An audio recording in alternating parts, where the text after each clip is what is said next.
Avant la prière, je voudrais lire le premier chapitre de 1 Pierre à partir du verset 3. 1 Pierre chapitre 1.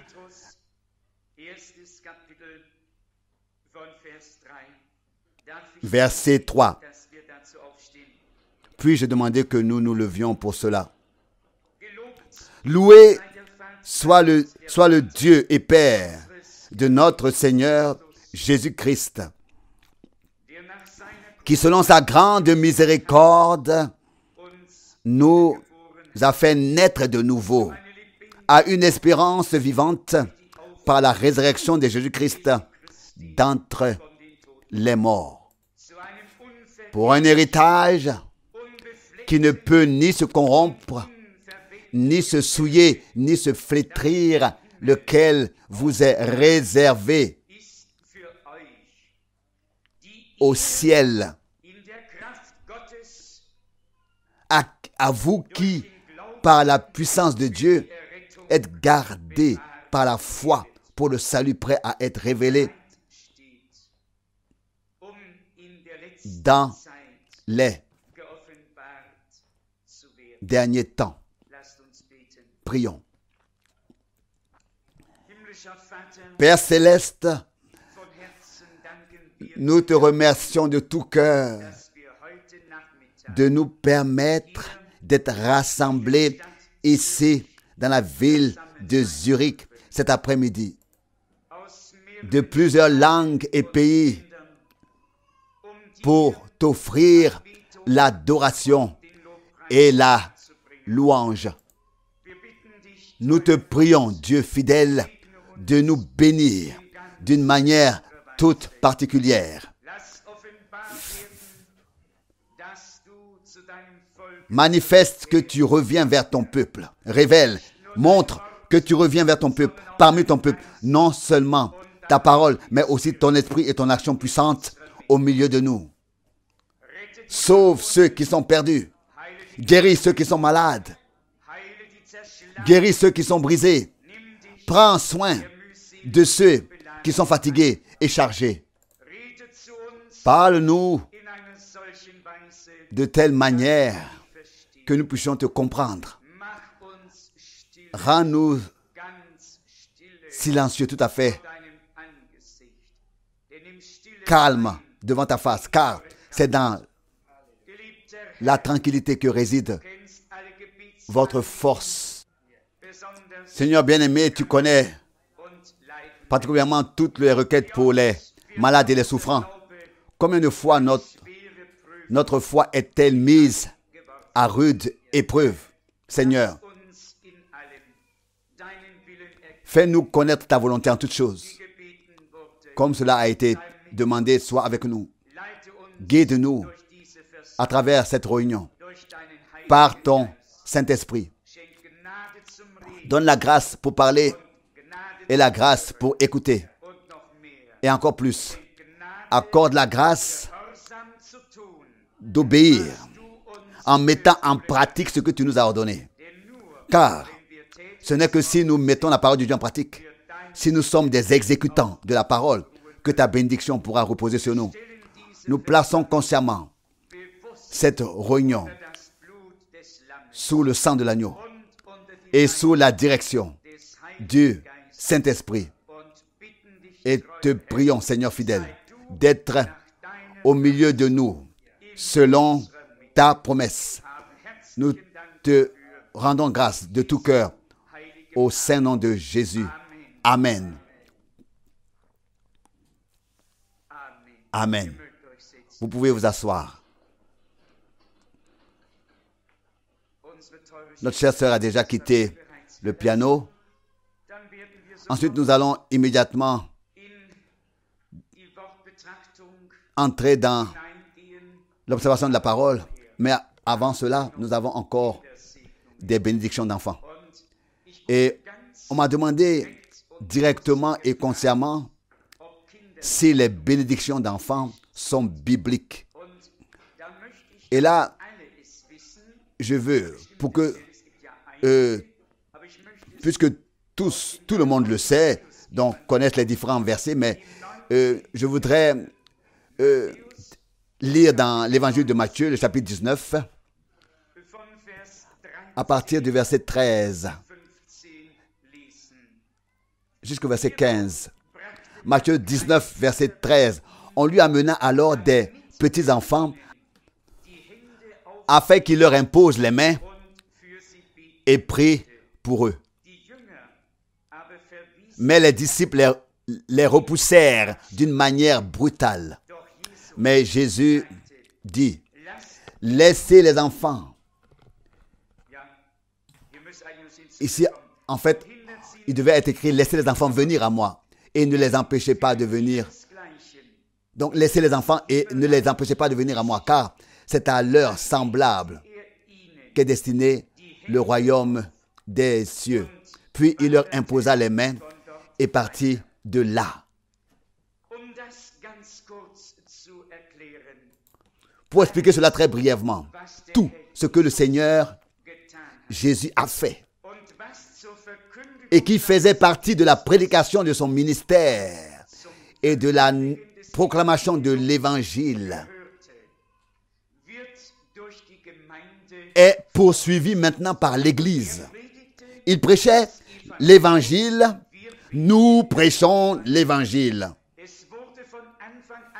Ils ont baptisé dès le commencement. Jean a baptisé à l'époque de Jésus.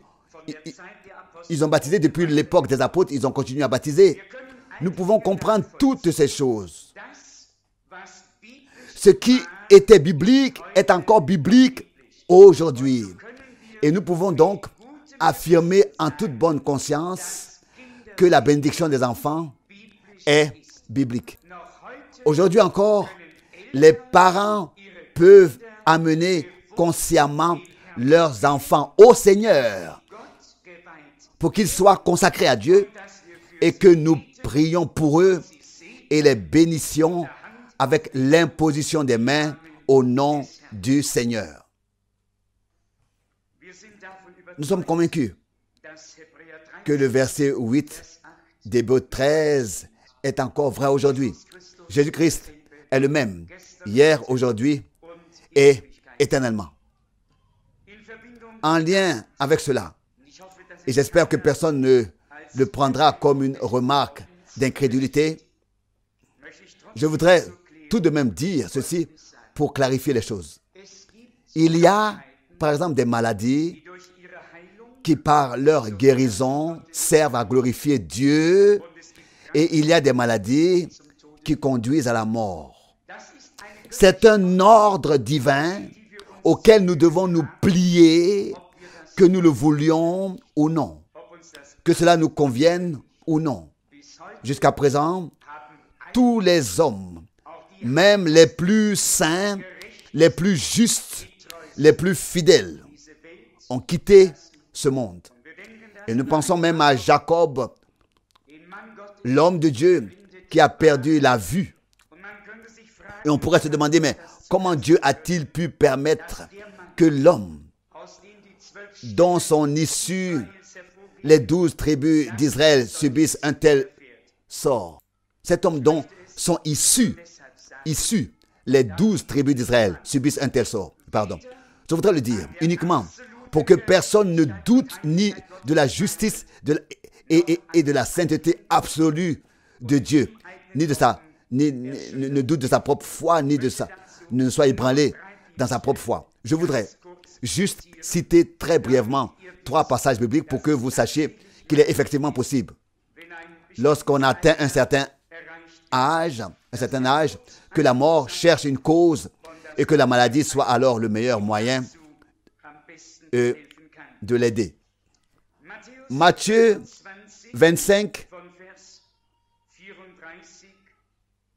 du verset 34.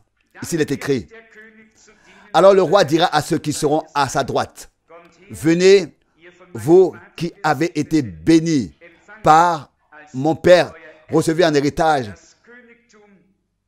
la royauté qui vous a été préparée dès la fondation du monde.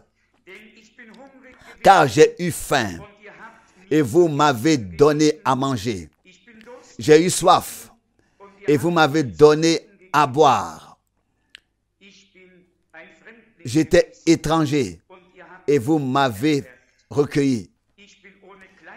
J'étais sans vêtements et vous m'avez vêtu.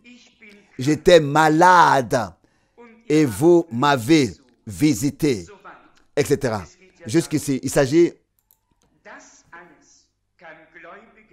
que tout cela peut arriver à des croyants. Ici, notre Seigneur parle. Tout.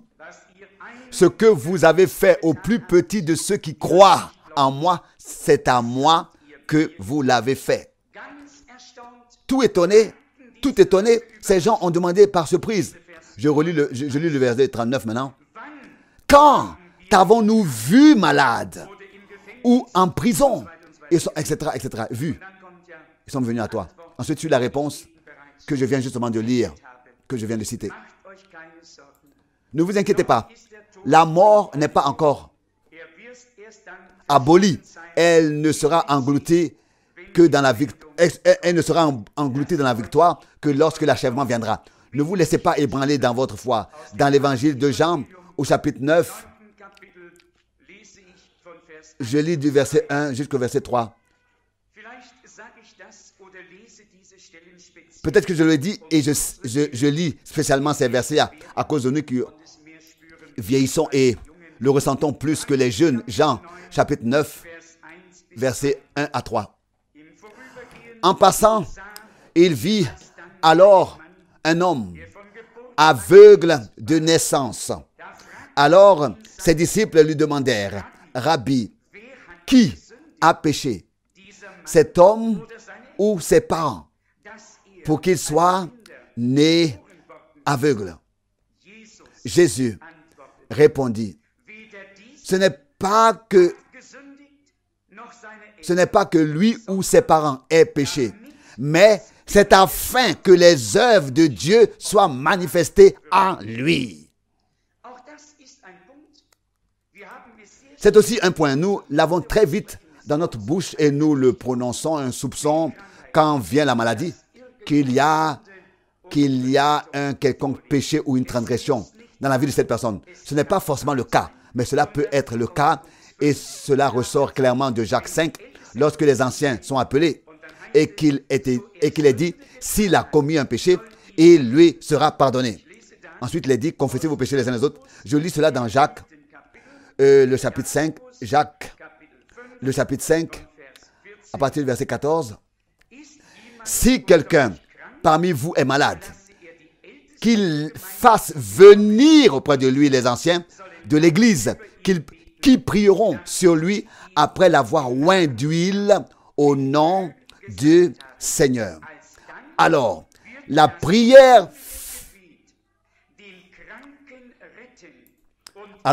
de la foi sauvera le malade et le Seigneur le relèvera. Et s'il a commis des péchés, il lui sera pardonné. Nous devons également toucher cela très brièvement. Lorsqu'un homme est tombé malade, il a lui-même beaucoup de mal à croire. Il a tellement de mal à croire au moment où il tombe malade qu'il devient nécessaire que les anciens viennent le voir. Et cela avec la foi et prie, avec la foi et la prière, et prie à son sujet. Et c'est pourquoi il est dit, la prière de la foi aidera le malade et le Seigneur le relèvera. Mais la prière de la foi ne vient pas du malade, mais des frères qui prient pour ce malade. Certains, en particulier les jeunes, ou seulement dans leur jeune âge, ne savent pas ce que cela signifie d'être un jour malade. Mais maintenant, il y a encore un passage, et plus précisément le chapitre 11 de Jean, probablement le meilleur que l'on puisse lire. Jean chapitre 11, ici, c'est le verset 3 et 4. Jean 11, 3 et 4.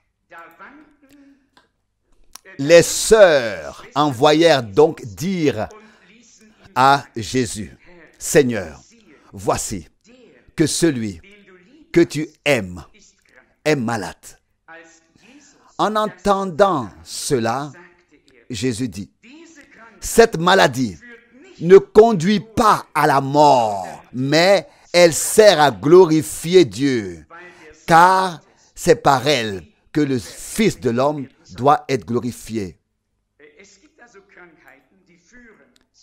Il y a donc des maladies qui conduisent à la mort et il y a des maladies qui servent à la glorification de Dieu par la guérison. Si l'on doit prier pour les malades, il devrait en fait y avoir un discernement pour savoir quelle est réellement la volonté de Dieu à ce moment-là.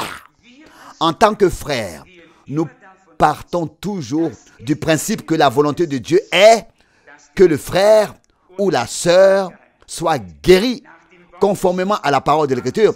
Marc 16, dans l'ordre missionnaire, dans l'ordre de mission, ils imposeront les mains aux malades et ils seront guéris. Du livre des Actes des Apôtres, il est écrit, et par les mains des apôtres, il se faisait de grands signes et des prodiges parmi le peuple. À cela, nous disons oui et amen. De la même manière, nous savons, comme je l'ai mentionné plus tôt, que toutes les personnes qui sont entrées dans ce monde en sortiront également. Et aucun homme ne peut choisir la manière ou la cause, l'un d'une manière et d'autre de l'autre, d'une autre manière. Chacun suit jusqu'au bout le chemin que Dieu lui a fixé. S'il vous plaît, ne vous découragez pas. S'il vous plaît, ne doutez pas. Mais sachez que nous ne ferons que nous débarrasser de ce corps terrestre qui est de toute manière caduque et que nous recevrons ensuite un nouveau corps de résurrection. Faisons preuve de sagesse et de miséricorde par la miséricorde de notre Dieu lui-même, afin que personne ne soit confus dans sa foi. Avons-nous tous bien compris cela? Alors dites Amen. Amen. Je voudrais qu'il n'y ait pas de malentendu. Nous vivons en effet à une époque directe où les malentendus sont à l'ordre du jour. Il n'y a guère de jour, où des malentendus ne surgissent, où des malentendus ne surgissent pas quelque part. Passons maintenant à l'observation de la parole. Je voudrais lire Romains chapitre 8 en relation avec la parole que nous avons déjà lu dans 1 Pierre chapitre 1. Et là, je voudrais lire ce verset qui compte ici maintenant. De 1 Pierre chapitre 1, seulement le verset 5. D'abord, à vous qui par la puissance de Dieu êtes gardés par la foi, 1 Pierre 1 verset 5, pour le salut prêt à être révélé dans les derniers temps. En bas, entre parenthèses, il y a été écrit temps de la fin ou dernière période. Il y a un temps pour tout. Permettez-moi maintenant de lire la parole parallèle de Romains, le chapitre 8. Romains, chapitre 8, à partir du verset 19. Aussi la création attend, telle avec un ardent désir, la révélation des fils de Dieu, la manifestation des fils de Dieu. Car la création a été soumise à la vanité, non de son gré, mais à cause de celui qui l'y a soumise avec l'espérance, qu'elle aussi, la création, sera libérée de l'esclavage de la corruption afin d'avoir part à la liberté que posséderont les enfants de Dieu dans l'état de gloire. Nous savons en effet que jusqu'à présent, toute la création gémit encore partout et attend avec douleur une nouvelle naissance. Jusqu'ici, cette parole glorieuse. Nous ne sommes pas les seuls, mais toute la création attend l'achèvement, la perfection des enfants de Dieu. Et nous savons que l'achèvement comprend également la rédemption de notre corps, le changement de notre corps et l'enlèvement dans la gloire de Dieu. Je voudrais lire à ce sujet une parole qui a été lue mercredi soir dernier dans notre étude biblique du soir. Je crois que c'était le frère Schmitt ou bien le frère Rousse qui l'ont lu, je ne sais pas. Je n'ai pas encore en ce moment la réponse, mais peut-être même encore quelqu'un d'autre qui l'a lu. En tout cas, c'était dans Colossiens chapitre 3. C'est une parole qui depuis beaucoup d'années a inondé mon cœur. Nous attendons le changement de notre corps, nous attendons la rédemption de notre corps. Pas de l'âme, ça nous l'avons déjà reçu. Le changement de la transformation de l'âme. Mais ici, lisons maintenant dans Colossiens 3, du verset 1 à 4. Colossiens 3, verset 1 à 4. Si donc vous êtes, Colossiens 3, verset 1 à 4, si donc vous êtes ressuscité avec Christ, cherchez les choses d'en haut, là où Christ demeure, trônant à la droite de Dieu. Cherchez les choses d'en haut et non celles qui sont sur la terre. Car vous êtes morts et votre vie est cachée avec Christ en Dieu. Maintenant arrive le verset. Quand Christ, notre vie, sera manifesté, alors vous aussi, avec lui, vous serez manifestés dans la gloire. Une parole très importante. Si Christ est manifesté dans notre vie, alors nous aussi, nous serons manifestés avec lui dans la gloire. Nous le savons. Christ est en effet la révélation de Dieu lui-même sur terre. La manifestation visible de Dieu lui-même sur terre. Que devons-nous donc être maintenant? La vie de Christ lui-même doit être manifestée à travers nous. Elle ne doit pas seulement figurer dans la Bible, mais elle doit être révélée et manifestée en nous et par nous. Ce n'est plus moi qui vis maintenant, c'est Christ qui vit lui-même sa vie en moi. Et ce que je vis encore maintenant, je le vis dans la foi au Fils de Dieu. Dans la foi du Fils de Dieu. Et l'autre passage, où se trouve-t-il? Probablement Romains 14, verset 7. Si nous vivons pour le Seigneur. Si nous mourons pour le Seigneur. Est-ce que c'est ainsi pour nous? C'est déjà devenu comme ça? Si nous vivons pour le Seigneur. Être vraiment là à sa disposition. Vivre pour lui. Quand Christ sera manifesté dans notre vie, alors vous aussi, vous serez manifestés avec lui dans la gloire. Nous n'avons pas seulement entendu la prédication. Nous avons expérimenté personnellement ce qui nous a été promis dans la prédication. Nous avons reçu. La prédication n'est en effet là que pour mettre en relation avec Dieu les personnes qui écoutent la parole. Écoute la parole, la prédication. Et c'est de ce lien, de cette relation avec Dieu que nous recevons ce que nous avons entendu et cru de la prédication de la parole. S'il y a aujourd'hui quelqu'un qui n'a pas encore la certitude d'être devenu un enfant de Dieu, il te suffit seulement de croire de tout ton cœur que Jésus-Christ, en tant que Fils de Dieu, en tant qu'agneau de Dieu, est mort pour toi sur la croix à Golgotha, qu'il a porté, expié et porté tes fautes et tes péchés, qu'il a pris sur lui la malédiction et le châtiment qui aurait dû nous frapper, toi et moi, et qu'ainsi nous avons été acquittés, déclarés libres, et que par ces meurtrissures, nous avons été guéris. Si tu crois cela du fond du cœur, aujourd'hui, tu en fais l'expérience. Tu en fais l'expérience et tu en feras l'expérience.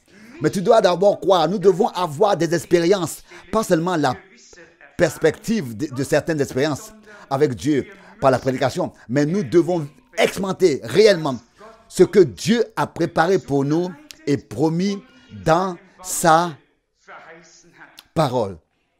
Donné et promis dans sa parole. Et il est écrit que toutes les promesses de Dieu sont oui et sont amen. Nous abordons encore un sujet, et pas aujourd'hui, mais si Dieu le veut, sous peu. Il y a beaucoup de confusion sur le baptême du Saint-Esprit et de feu, sur le scellement et sur ce domaine. Et là aussi, nous aimerions, avec l'aide de Dieu, faire sortir la clarté par la parole. Mais cela ne suffit pas. Nous devons en faire l'expérience personnellement. C'est par l'expérience personnelle que nous obtenons la bonne réponse, que nous obtenons la bonne clarté par l'expérience elle-même. Et si l'enseignement devait encore faire défaut, toute l'écriture sainte, toute l'écriture sainte est pleine d'enseignements. Je relis le verset encore, le verset 4 de Colossiens 3. Quand Christ, notre vie sera manifestée, quand Christ sera manifesté dans nos vies, alors vous aussi vous serez manifestés avec lui dans la gloire. Revenons à Romains chapitre 4. Je lis ici le verset 23. Revenons à Romains 8, je lis ici le verset 23. Romains 8, verset 23. Mais non seulement eux, mais nous aussi, qui avons déjà l'Esprit comme prémisse, nous gémissons de même en nous-mêmes, attendant la manifestation de la stature de Fils, c'est-à-dire la rédemption de notre corps. C'est là que nous abordons le point pour la deuxième fois. L'âme est rachetée. Il n'y a aucun doute à ce sujet. Et nous l'avons d'ailleurs chanté ou chantons souvent. Racheté ou bien sauvé, je puis bien m'en glorifier. Racheté par le sang de l'agneau du Sauveur. Mais le corps attend que vienne l'achèvement des rachetés. Je voudrais lire cela ici. Et puis, plus précisément dans l'Épître aux Éphésiens, au premier chapitre. Éphésiens, chapitre 1, verset 13. Éphésiens 1, verset 13 et 14. Éphésiens 1, verset 13. En lui, vous aussi, après avoir entendu la parole de la vérité, l'évangile, donc le message de votre salut, il a dit l'évangile de votre salut, et après l'avoir cru, vous avez été scellés du Saint-Esprit promis, qui est le gage de notre héritage, ou alors l'assurance de notre héritage pour la rédemption de son Église, qu'il s'est acquise à la louange de sa gloire. Le gage, la garantie pour notre héritage. C'est une parole tout à fait merveilleuse. Il ne s'agit pas seulement d'une onction de l'Esprit, il s'agit ici du scellement par le Saint-Esprit. Et je peux peut-être déjà souligner cette pensée ici. Seuls peuvent être scellés tous les fils et toutes les filles de Dieu que Dieu a connus d'avance et qu'il a prédestinés, élus, et qui reçoivent la parole de vérité dans la foi, de tout leur cœur. La parole de l'heure. Tous les membres du mouvement charismatique peuvent peuvent recevoir une onction et poursuivre malgré tout leur propre chemin et leur propre doctrine et enseignement. Mais si Dieu nous imprime son sceau, cela signifie que nous sommes sa propriété éternelle. Cela signifie que Dieu sait que nous suivrons le chemin avec lui, son chemin avec lui jusqu'au bout et que nous atteindrons le but. Amen. Amen. Et c'est ce genre de personnes que Dieu veut faire de nous. Quand on voit comment dans le mouvement charismatique, quel qu'il soit, tout flotte, danse et saute et font de la musique, cela s'arrêtera un jour comme le naufrage du Titanic. Et alors, on entendra avec le dernier chœur de trompette, de trombone, plus près, mon Dieu, vers toi, plus près de toi. C'est en effet le dernier chant qui a été entonné avant que le naufrage du Titanic ait lieu. Il y aura des gens qui ne comprendront qu'au dernier moment qu'ils étaient assis dans le mauvais bateau. Mais merci au Dieu vivant qui nous a ouvert les yeux sur l'ensemble du témoignage des Saintes Écritures. Nous croyons toute la vérité, pas des vérités partielles, pas des vérités trafiquées, mais nous croyons les Saintes Écritures de tout notre cœur et de toute notre âme. Et c'est pourquoi il est nécessaire de lire très attentivement les passages bibliques à ce sujet. En lui, vous aussi, relis le verset 13, après avoir entendu la parole de la vérité. Vous voyez? La parole de la vérité. L'évangile. Le plein évangile. Tout l'évangile. Qui inclut tout. Et ensuite, après avoir cru, vous avez été scellés du Saint-Esprit. Oui, c'est ce genre de personnes que Dieu veut faire de nous. Qui marchent dans toutes ses voies. Croient en sa parole. Et la mettre en pratique. L'observe. J'aimerais encore lire le chapitre 4 d'Éphésiens, le verset 13 jusqu'au verset 15. Éphésiens 4, du verset 13 au verset 13 jusqu'au verset 15, il est parlé ici de l'Église et des ministères. Jusqu'à ce que nous parvenions tous enfin à l'unité de la foi, Éphésiens 4, verset 13, et de la connaissance du Fils de Dieu, à la maturité de l'homme parfait, à la pleine mesure de la stature dans la plénitude du Christ. Peut-être que ce verset suffit déjà. On entend de nos jours des gens qui prétendent être devenus des fils de Dieu, des enfants de Dieu, donc déjà manifestés comme fils de Dieu, qui prétendent déjà que le Christ est déjà venu, et ainsi de suite, est déjà revenu. Donc, je l'ai certainement mentionné ici une fois. Je l'ai dit directement à un frère. Tant que je suis encore sur terre, l'enlèvement n'a pas encore eu lieu. Et ça, bien sûr, il me l'a dit, comment peux-tu affirmer cela? Oui, on dit même, l'enlèvement a déjà eu lieu. Il y en a qui le disent, non, non, ce n'est pas comme ça que ça se passe. Les choses que Dieu a promises dans sa parole se produiront littéralement telles qu'elles sont écrites dans la parole de Dieu en relation avec l'enlèvement. Ce qui est corruptible,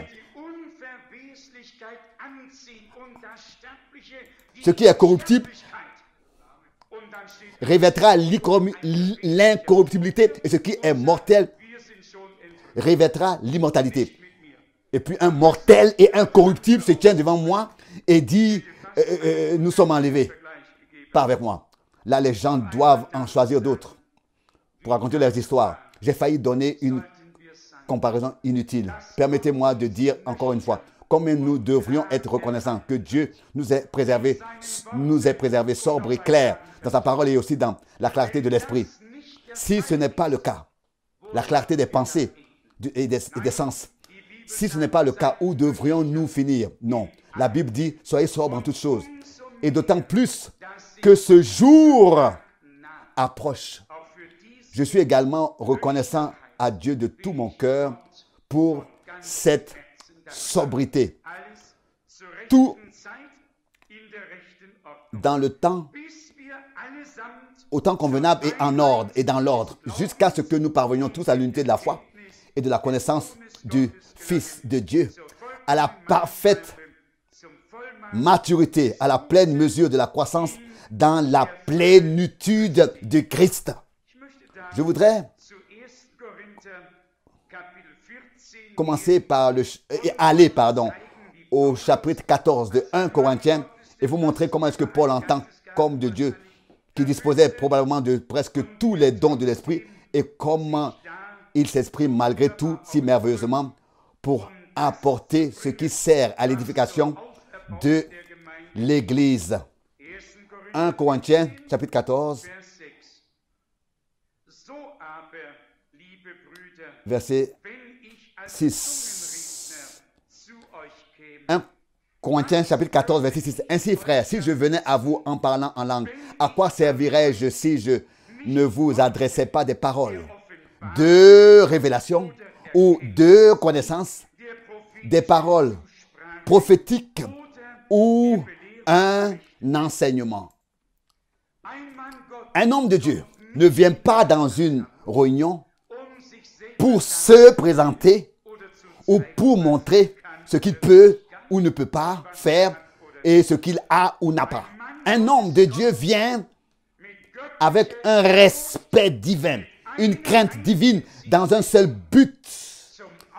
C'est de contribuer à l'édification de l'Église, à savoir du corps de Jésus-Christ, pour apporter des paroles de révélation, d'enseignement et tout ce qui s'y rapporte. Paul écrit encore dans le même chapitre, 1 Corinthiens 14, au verset 18, « Je rends grâce à Dieu de ce que je parle en langue plus que vous tous. » Mais dans une assemblée de l'Église, j'aime mieux dire 5 paroles avec mon intelligence pour instruire aussi les autres que plusieurs milliers de paroles en langue. Pourquoi lisons-nous cela aujourd'hui? Peut-être pour la raison suivante. En Europe aussi, beaucoup de choses se répandent. Malgré tout, des gens m'envoient des articles de journaux avec de grandes choses qui commencent maintenant ici aussi avec des évangélistes de la télévision et heureusement, sans expéditeur. C'est bien comme ça. Pourquoi devrait-on toujours mettre un expéditeur sur une lettre, n'est-ce pas? Ne vous inquiétez pas. Si ça ne dépend que de moi, ils peuvent tous apparaître. Et qu'est-ce que Frère Branham a toujours dit?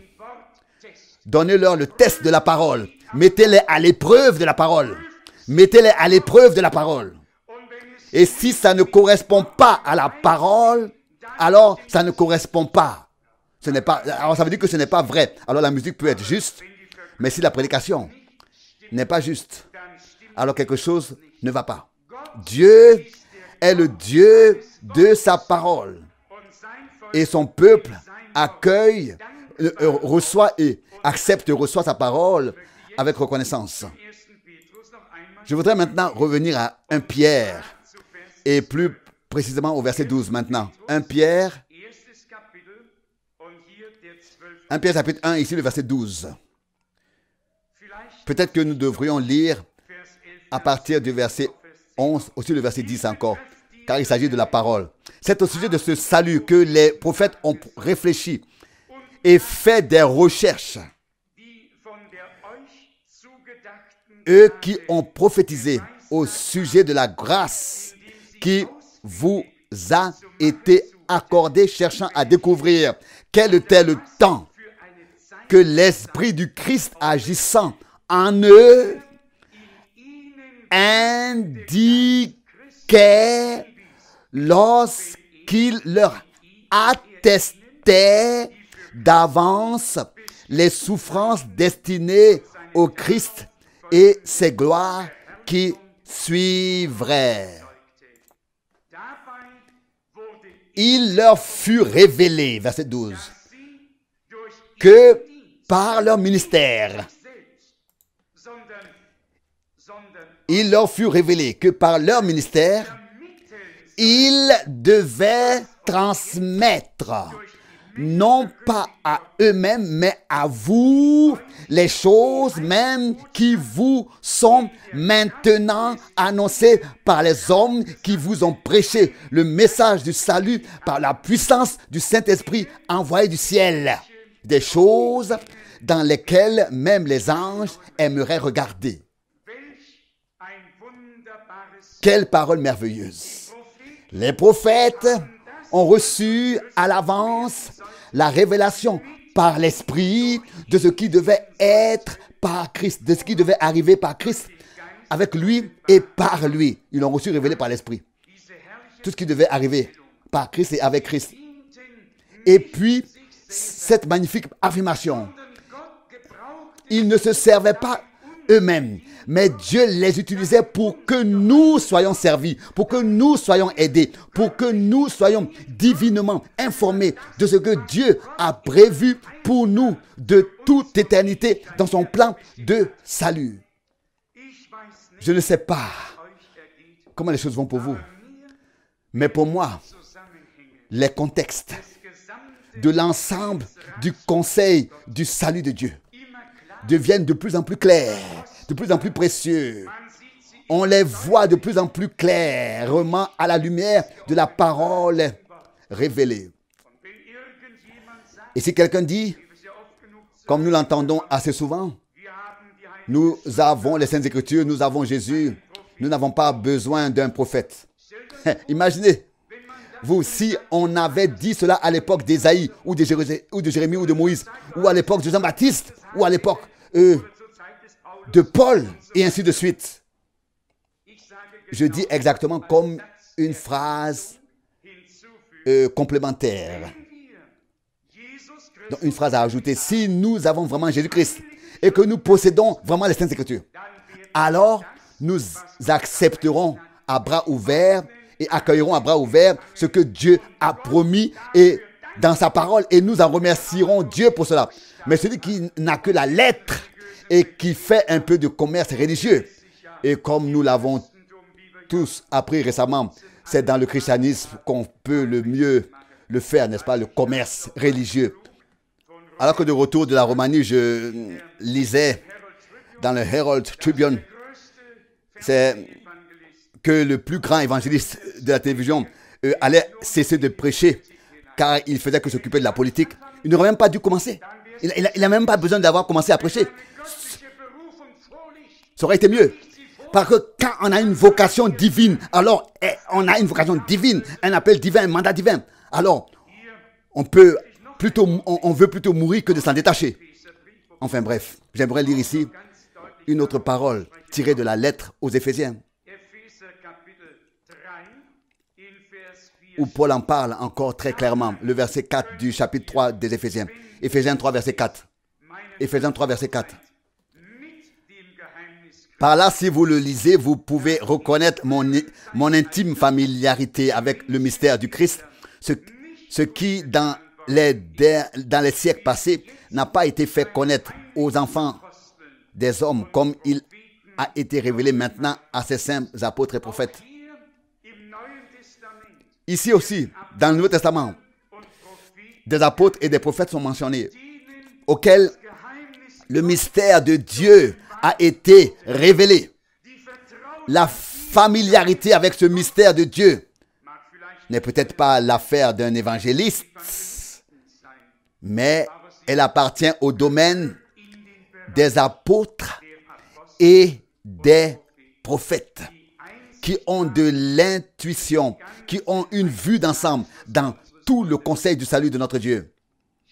Hier, j'ai envoyé une lettre à l'un de ces grands évangélistes pour lui faire part de mon désir de ne pas assister à une évangélisation hollywoodienne en Europe, mais à une prédication biblique, apostolique et à un ministère tel qu'il existait au temps des apôtres.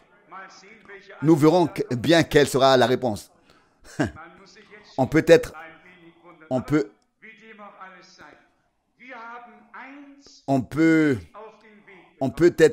surpris, n'est-ce pas? Mais peu importe. Nous avons reçu une chose sur le chemin. Premièrement, c'est l'humilité et la reconnaissance. Humilité, car nous avons eu la grâce de nous incliner, de nous soumettre sous la main puissante de Dieu et de tout ce qu'il a décidé et qu'il exécute. L'accepter et se soumettre. C'est cela, la grâce. Celui qui aujourd'hui, à notre époque, peut s'incliner, se soumettre à Dieu, se laisser intégrer sans réticence dans le déroulement de l'histoire du salut. Un tel homme rend grâce à Dieu jour et nuit, qui rende grâce à Dieu nuit et jour. Car je peux te dire que Dieu t'a fait grâce alors. Celui à qui Dieu fait grâce, il ne lui fait pas seulement connaître ses voies. Il lui fait connaître il lui fait aussi suivre ses voies. Pas seulement connaître ses voies, mais les suivre. Il lui fait suivre ses voies. Il ne lui fait pas seulement expérimenter la vérité de la parole. Il le fait marcher dans la vérité de la parole. Il le laisse devenir une partie de la vérité. Et c'est là que nous revenons au point, pas seulement la proclamation, mais l'expérience commune, faire partie, devenir une partie de ce que Dieu fait de nos jours. Nous l'avons compris ici et j'en suis reconnaissant à Dieu du fond du cœur. Le ministère prophétique de Frère Branham était un ministère prédit dans la parole de Dieu, appartenant au plan et au royaume de Dieu. Il ne s'est pas servi lui-même, tout comme les prophètes et les apôtres, mais c'est nous, le peuple de Dieu, qu'il devait servir et qu'il a servi. Et il l'a fait en toute fidélité et en toute véracité. Bien sûr, là aussi nous devons faire preuve de sagesse et ne pas frapper directement à la porte, mais montrer, donc pas entrer sans frapper à la porte, mais montrer aux gens le chemin vers Christ avant de les familiariser avec tout le reste. Je voulais encore lire dans Éphésiens, ça je l'ai déjà fait, je le fais maintenant dans Matthieu 24, 47, une parole très connue de nous tous. Je le lis avec reconnaissance envers mon Seigneur et Dieu, car je sais pertinemment, que nous vivons à l'époque où l'on ne se contente pas d'aligner des vérités partielles et des morceaux ici et là, mais où la révélation parfaite de la volonté et de la révélation et de la volonté de la parole, la révélation parfaite de la parole et de la volonté de Dieu nous a été accordée. Ici, il est écrit dans Matthieu 24, verset 47. « Je vous le dis en vérité, il l'établira sur tous ses biens. » Pas seulement sur quelques-uns, sur quelque chose mais sur tout. À quel moment? Au moment de la restitution, de la restauration de toutes choses. Au moment où l'on annoncera pas seulement la justification unilatérale, la sanctification unilatérale, ceci ou cela unilatéral, mais au moment final où tout sera restitué et remis à sa juste place. Unilatéral, donc il veut dire par là montrer d'un seul côté. Non, à la fin, Dieu dressera sa table avec tout. Rien ne manquera. Le salut, la guérison, la restauration totale, le baptême de l'Esprit, du Saint-Esprit et de feu, les dons de l'Esprit, la puissance de la résurrection, tout ce qui appartient à l'Église, il sera également ramené, restitué, restauré par la restitution. Toutes ces choses seront retrouvées dans l'Église. Croyez-vous cela tous? Moi, je le crois. Et je le crois parce que Dieu l'a dit dans sa parole. Vous savez bien que c'est seulement parce que ce sont maintenant les derniers jours et que tout arrive vraiment à sa conclusion que les choses que Dieu a prédites dans ses paroles se produisent. Si Luther ou Calvin, Zwingli, si ces hommes ou bien Zwingli qui qui ils étaient tous. S'ils avaient attendu ce qui est promis pour ces jours, pour notre temps, dans leur époque, ils auraient été déçus. Ils avaient tous leur temps, leur jour. Les plus grands évangélistes, comme Moody, Finney, qui qu'ils aient été, tous ces hommes de Dieu ont eu leur place. Nous ne disons rien contre cela, mais nous vivons à la fin des temps, dans les jours dont ont parlé et écrit les prophètes,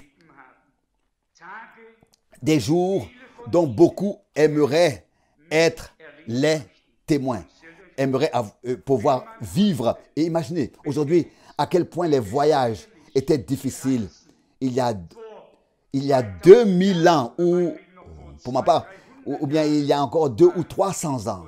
Et aujourd'hui, on s'installe dans un avion au milieu de l'Europe et on en descend quelques heures plus tard seulement, comme si un rêve venait de passer, et déjà on peut proclamer la parole de Dieu.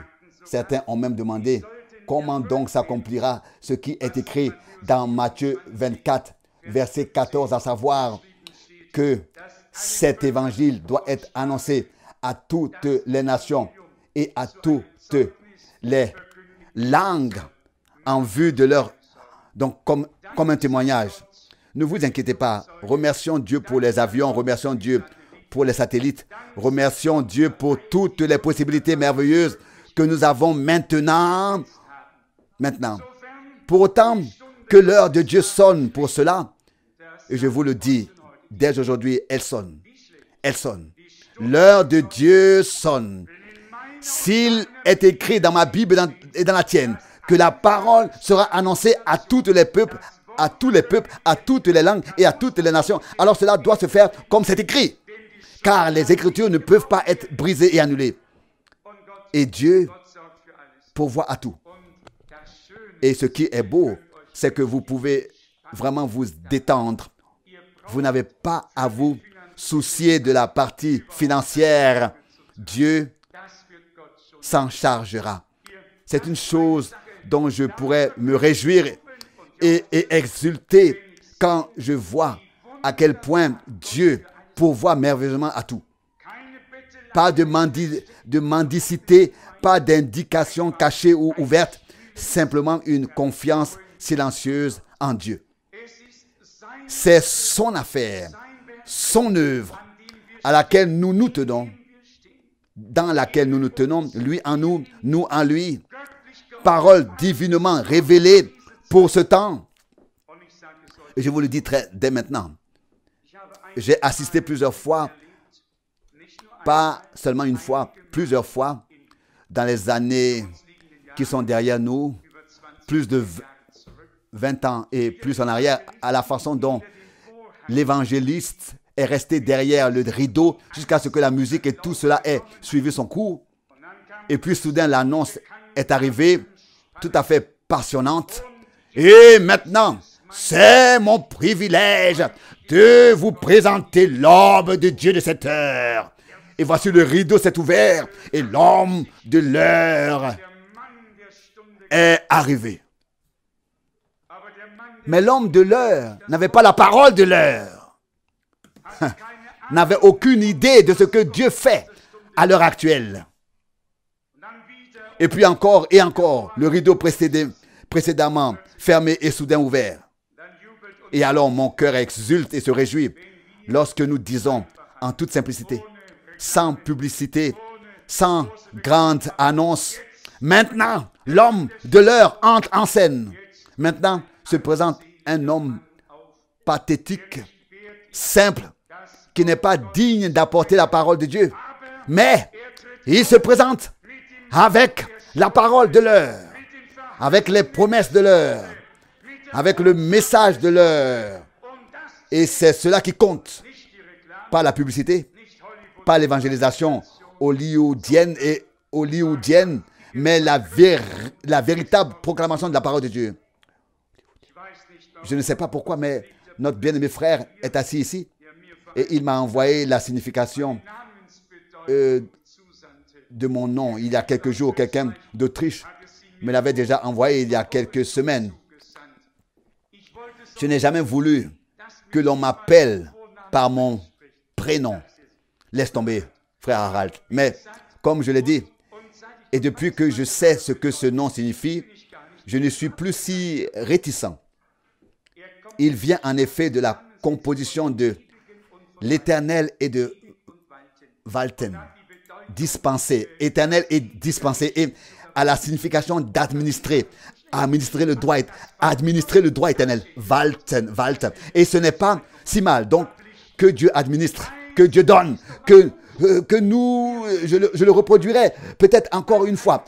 C'est ce que je souhaite. Je ne veux pas être plus qu'un fidèle administrateur des ministres, des mystères de Dieu, comme Paul l'écrivait alors. Un ouvrier qui partage correctement la parole de la vérité, qui n'a pas à rougir en ce jour-là. Je n'ai rien à gérer en propre, mais gérer le divin, ce qui nous a été confié pour l'éternité. C'est pour moi un grand privilège. L'administrer, le dispenser, que Dieu m'y aide maintenant et dans le temps et l'éternité. N'est-ce pas le cas? Si, certains m'ont demandé pourquoi j'étais venu sur cette terre précisément comme cadeau de Noël. Quelqu'un me l'a dit. Justement en décembre, le 24. Et maintenant, je dois encore administrer le droit de Dieu. Très bien. Que Dieu me le donne vraiment. Comme à tous les prophètes et à tous les apôtres. C'est mon souhait. Le plus sincère. En accord avec Dieu, avec l'Ancien et le Nouveau Testament. Avec les prophètes et les apôtres. À la lumière de la parole révélée pour ce temps. À porter le message divin jusqu'aux extrémités de la terre. Et administrer le droit divin, que Dieu arrive à ses fins et qu'il reçoive ce qu'il revient de plein droit, à son droit éternel avec nous tous. N'êtes-vous pas heureux que nous puissions écouter, croire et recevoir la parole en toute simplicité? En toute simplicité. Personne avec une réputation, un rang ou un nom, mais avec un message qui a une réputation, un rang et un nom. Un message divin en ces temps. Heureux tous ceux qui l'entendent, qui le reçoivent et le croient de tout leur cœur. Dieu ne peut aller de l'avant qu'avec des serviteurs qui reçoivent chaque parole eux-mêmes, qui croient chaque parole eux-mêmes, qui obéissent eux-mêmes pas à pas en suivant le Seigneur et qui repoussent, rejettent tout ce qui pourrait signifier une résistance intérieure et disent: Seigneur, que ta volonté soit faite dans ma vie. Aide-moi et je serai aidé. Bénis-moi et je serai béni. J'attends que la semence spirituelle d'Abraham, les descendants d'Abraham spirituels, les fils et les filles des promesses divines, les fils et les filles des promesses divines reçoivent le Saint-Esprit promis et que nous devenions vraiment sans effort de notre part une telle famille de Dieu dans laquelle règne l'harmonie divine des hommes intimement unis à Dieu, dans la relation intime avec Dieu et entre eux et les uns avec les autres, dans la communion de l'Esprit, comme il en était au commencement, qu'il en soit de même à la fin. Notre Seigneur est en effet le premier et le dernier. Il est l'alpha et l'oméga. Comme il était au début, il sera et doit être à la fin. Ce qu'il a fait au début, il le fera aussi à la fin. Pensez au sermon de Frère Branham. Dieu révélé dans la simplicité. Pensez aux paroles de Paul. Mes frères, je ne suis pas venu à vous avec des paroles élevées de sagesse humaine, mais avec une humilité que je vous ai annoncé la parole en tremblant. Je n'ai fait grève qu'une seule fois et c'était lorsqu'un homme s'est vu décerner le titre de docteur en philosophie lors d'une promotion. Je ne le savais pas avant. Je savais juste qu'il y avait un événement auquel j'étais invité quelque part. Et au milieu de tout cela, j'ai ouvert le passage biblique de la lettre aux Colossiens où il est écrit « Gardez-vous de la philosophie ». Et vous pouvez me croire, j'ai ensuite tanné la peau de cet homme et je lui ai tiré la peau par-dessus les oreilles parce que c'est absolument non biblique pour n'importe quel homme qui prêche la parole de Dieu de traiter avec la philosophie. Je ne peux pas le supporter. Je ne peux pas supporter que quiconque, pas seulement le terme. Je vous donne un exemple. Je vous donne un exemple, c'est seulement quelques jours derrière moi. Voici ce que m'a dit soudainement un frère bien-aimé en Roumanie. J'espère qu'il l'entend, sinon c'est aussi bien. En tout cas, il m'a dit, frère Franck, maintenant ce qui est écrit dans Jean 4 s'accomplit. Quand même tu as eu 5 hommes, 5 maris et le mari que tu as maintenant n'est pas ton mari. Et ensuite il dit, le premier âge de l'église ressemble, oui, au dernier et les 5 sont entre les deux. C'est donc là qu'il a tripoté le truc. J'ai dit, écoute, je veux dire entendre, je veux bien entendre tout le reste, mais pas de fantaisie ni de philosophie. Je ne veux qu'une proclamation claire de la parole de Dieu et rien d'autre. Vous savez ce que je veux dire par là. Je ne le donne qu'à titre d'exemple, comme rien d'autre. Restons sobres et clairs dans tous les cas et remercions le Seigneur pour ce qu'il a fait pour nous tous par grâce. Que son nom et que son Saint-Nom soient loués et glorifiés. Lui qui a commencé, il achèvera aussi. Ne vous agitez pas, ne soyez pas pressés. Il a déjà fixé le moment. Il a déjà fixé le moment. Le moment. Tout doit se passer comme le Seigneur le veut, comme il le veut.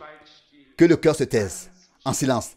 Entrons dans le repos de Dieu et croyons et attendons de tout cœur que Dieu fasse ce qu'il a promis. Loué et exalté soit le Seigneur. Éternellement. Amen. Levons-nous et adorons. Père Céleste, nous te remercions de tout cœur pour ta chère et sainte parole.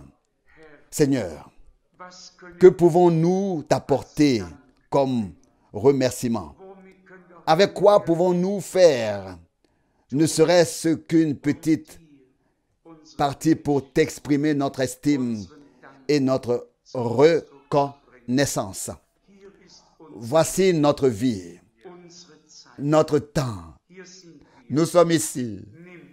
Prends-nous, bénis-nous et établis-nous en bénédiction pour les autres. Seigneur, bien-aimé, tu connais notre désir de rester fidèle jusqu'à la fin, de marcher en ta main, dans ta main, à ta main, d'emporter ta parole comme une lampe à nos pieds. Dieu fidèle, tu es si merveilleux. Personne n'aurait pu nous le rendre plus clair que ton esprit. Il a pris ce qui est à toi et nous l'a révélé. Il a annoncé les choses à venir, comme il est écrit. Oh, Seigneur, bien-aimé, nous ne sommes pas dans les ténèbres, mais nous pouvons marcher dans la lumière. Car c'est ainsi que tu as dit, celui qui me suit ne demeurera pas dans les ténèbres, mais il aura la lumière de la vie. Grand Dieu, créateur du ciel et de la terre, je sais que nous parlons avec toi maintenant et que maintenant tu nous accordes ton attention de l'écoute. Je te remercie consciemment par Jésus-Christ, notre Seigneur. Par Golgotha, nous avons été réconciliés avec et unis avec toi. Je te remercie pour ta parole. Merci pour le ministère de Frère Branham. Mon Dieu, même si je ne le mentionne pas souvent, mais je n'aurais aucun ministère s'il n'avait pas accompli fidèlement le ministère que tu lui as confié. je n'aurai pas de nourriture à distribuer. Seigneur, bien-aimé, tu as tout conduit si merveilleusement. Dieu fidèle, tu connais mon cœur. J'ai lu il y a 2 jours comment tu lui as parlé le 1er avril 1962 et il en a parlé. Et à moi, tu l'as fait le 2 avril 1962. Tu lui as dit d'emmagasiner la nourriture et à moi, tu as dit qu'elle doit être distribuée. Seigneur, bien-aimé, tu as même arrangé le temps. Tu as tout fait correctement. Comment pouvons-nous le comprendre? Tu es Dieu. Tu es omniscient. Tu es fidèle. Je te prie, Seigneur, de nous fortifier tous dans la foi. Et pour les malades, nous ne prions pas seulement. Nous croyons que si tu les as destinés à la vie, c'est ta volonté qu'ils guérissent. Et si tu les as destinés à la mort, c'est ta volonté que tu les ramènes à la maison. Tu les reprennes à la maison. Mais Seigneur, nous te prions de nous permettre de faire la différence. Je le répète, si tu les as destinés à la vie, tu les as destinés alors à être guéris. Nous ne pouvons pas croire autrement, Seigneur. Si tu veux les reprendre à la maison, que ta volonté soit faite en tous. Seigneur bien-aimé, nous nous soumettons simplement, sans discuter avec toi, sans contester, en disant, ton action est parfaite. Seigneur bien-aimé, bénis-nous tous maintenant. Ton action est parfaite. Bénis-nous tous maintenant de la richesse de ta grâce. Bénis avec nous tous, donc tous les frères et sœurs ici en Suisse, en Autriche, dans les 2 parties de l'Allemagne, partout, ô Seigneur, où les cassettes sont écoutées, que tous soient bénis dans le monde entier. Bénis frère Barillier, bénis frère Genton, bénis tous les frères qui travaillent de manière désintéressée dans le royaume de Dieu. Frère Forestieri, qui que vous soyez, Seigneur, bénis-les dans le monde entier et fais-nous vivre en peu de temps. Que tu ébranles les cieux et la terre. Que la différence entre ceux qui te servent et ceux qui ne te servent pas se manifeste comme il est écrit dans le prophète Malachie. Mais fais en sorte qu'il soit manifeste, que nous croyons aux promesses que tu as faites pour notre temps dans ta parole. Fais apparaître que nous sommes de ton côté et que tu peux témoigner de toi-même parmi nous. À toi, Dieu Tout-Puissant, gloire et honneur pour l'éternité. Amen.